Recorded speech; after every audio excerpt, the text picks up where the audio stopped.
It doesn't begin with a landmark. There's no skyline, no rush, no noise pushing you forward. Just a road, narrow, winding, bordered by dry stone walls that stretch endlessly across soft rolling hills. Then slowly, the color appears, golden stone catching the light, cottages that seem untouched by time, villages that don't try to stand out, yet somehow stay with you. The Cotswolds doesn't demand your attention. It slows you down, until you realize you're moving differently.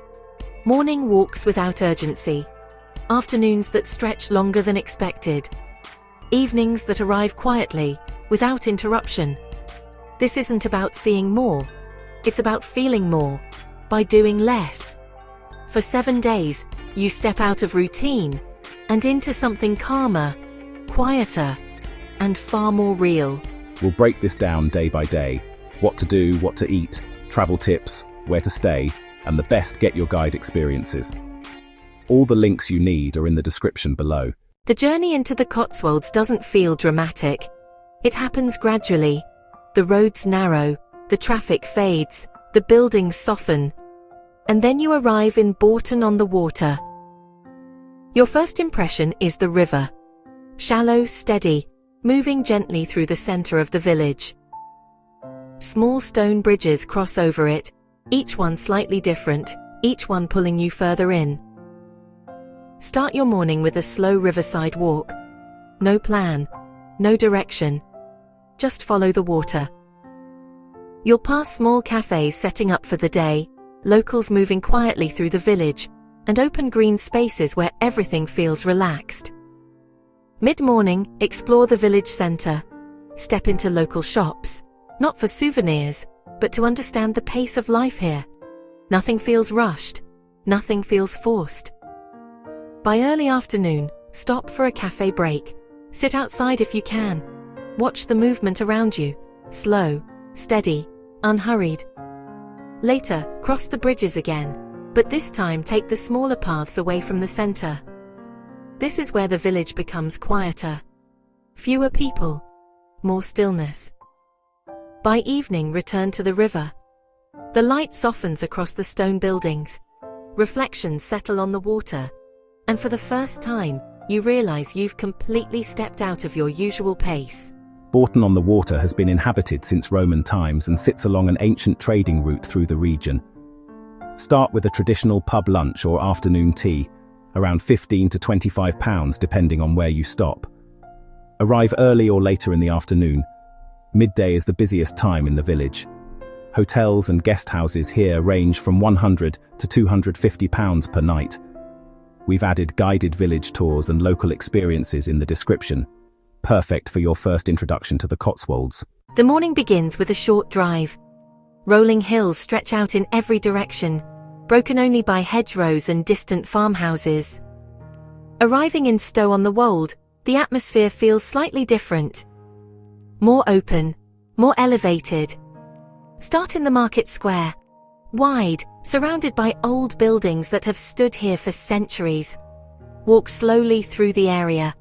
Step into antique shops, small independent stores, places that feel curated rather than commercial. Then make your way towards St. Edward's Church. Its doorway, framed by ancient yew trees, feels hidden, almost secret. It's one of those moments you don't rush. From here, transition toward Lower Slaughter. The road narrows again. The scenery softens. Arriving here feels like stepping into a quieter version of everything you've seen so far. Spend your afternoon walking along the small stream that runs through the village. The sound of water replaces everything else. No traffic, no noise, just movement and stillness at the same time. Find a quiet spot. Sit for a while. This isn't about covering ground. It's about letting the place settle around you. As evening approaches, the light changes across the cottages. Everything feels softer, more still. Stow-on-the-Wold sits at one of the highest points in the Cotswolds and was once a major hub for the wool trade. Try a traditional cream tea or light lunch, around £10 to £20. Take your time driving. Roads are narrow and part of the experience. Village stays range from £100 to £200 per night. We've added countryside walking tours and scenic day trips in the description. The day begins earlier. Not because you have to, but because places like this are best seen when they're quiet. Arriving in Bibury, the village feels almost still. Head straight to Arlington Row. Stone cottages lined up perfectly, framed by greenery and soft morning light. But don't stop at the view. Walk beyond it, follow the river, move through the quieter parts of the village. This is where Bibury becomes more than just a photograph.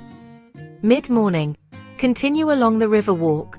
The sound of water becomes constant again, a rhythm that carries through the day. Stop at different points, look back, notice how the scene changes depending on where you stand. By afternoon, find a small cafe or quiet spot nearby. No rush, no schedule, just time.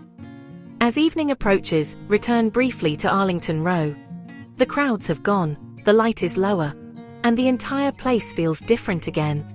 Arlington Row dates back to the 14th century and was originally built as a wool store. Light cafe meals or local dishes, around £10 to £20. Visit early morning or late evening for the best experience. Nearby stays range from £100 to £200 per night. We've added photography tours and scenic routes in the description. The morning begins with a wider horizon. Driving into Broadway, the village feels more open than the others. The main street stretches ahead of you, broad, tree-lined, framed by elegant stone buildings that feel slightly more refined. Start your morning by walking the high street slowly. Not just passing through, but noticing the details. Independent galleries, small boutiques, doorways that feel carefully designed rather than purely functional. There's a sense here that things were built with intention. Pause for a coffee. Sit outside if the weather allows. Watch the village move at its own pace, slower than a city, but more active than the smaller villages you've already seen. By late morning, begin the transition toward Broadway Tower. The walk takes you out of the village and into open countryside. Fields stretch out around you, and the path gradually rises. The climb is steady, not rushed. And that's the point. You feel the distance change. You feel the landscape open. Reaching the top, everything shifts. The view expands in every direction. Rolling hills layered across the horizon. This is where the Cotswolds stops feeling like a collection of villages and starts feeling like a landscape. Spend time here. Don't rush back down. Let the space settle. In the afternoon, descend at your own pace. The return feels different, slower, more grounded. By evening, head back into the village. The light softens across the buildings again, and the day naturally winds down. Broadway Tower was built in the 18th century and sits at one of the highest points in the Cotswolds. Try a relaxed cafe lunch or dinner, around £12 to £25. Wear proper footwear for the walk. Paths can be uneven, especially after rain. Broadway stays range from £150 to £300 per night. We've added guided countryside walks and scenic tours in the description, perfect for exploring beyond the main routes. Today begins more quietly. Arriving in Campden, there's a sense of structure that feels different from the previous days. The village is built around its long, gently curving high street. Start at one end and walk it slowly. There's no need to rush. Stone buildings line both sides, each one slightly different. Subtle variations in color, shape, and detail. Mid-morning, reach the market hall. A simple structure, but one that anchors the village. This is where trade once took place, and standing here you can imagine the rhythm of life that shaped this place.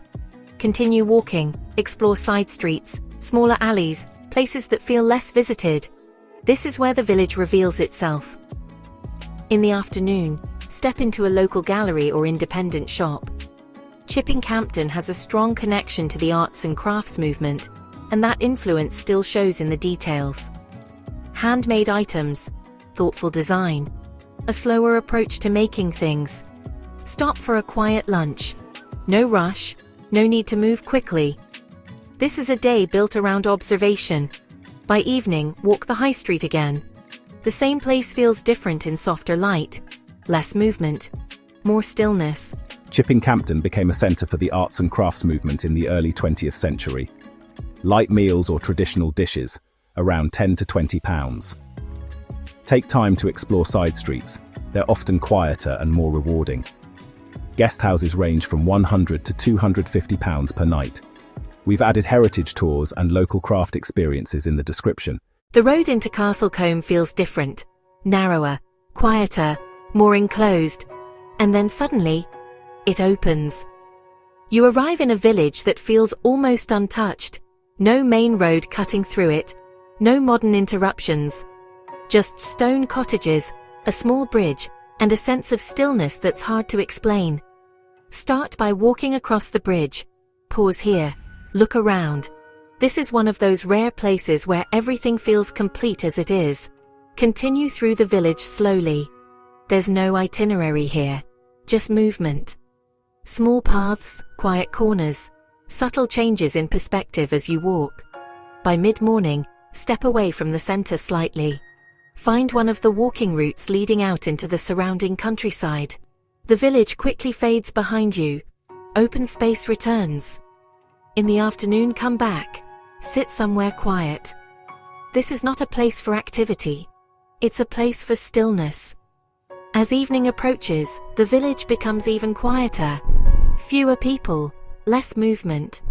And for a moment, it feels like time has stopped completely.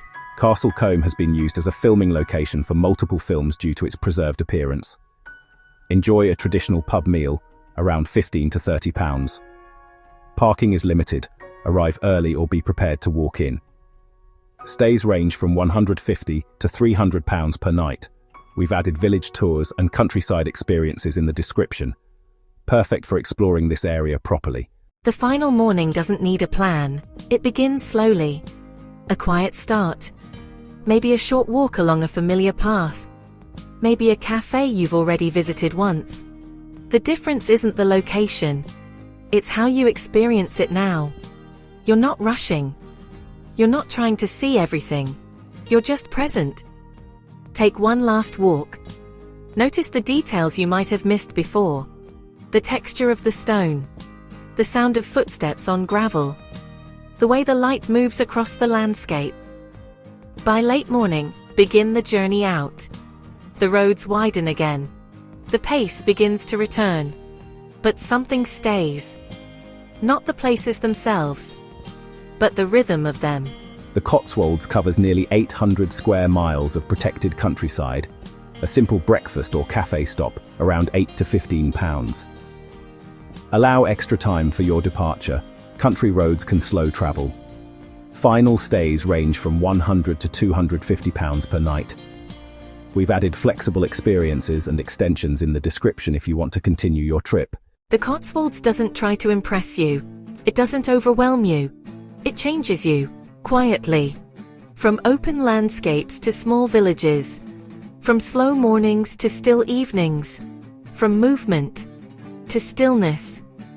It's not about how much you see. It's about how you feel while you're there. And sometimes, that's exactly what you need. All the Get Your Guide experiences mentioned are linked in the description below. And if you enjoyed this, don't forget to like and subscribe to Traveller's Treasure Globe.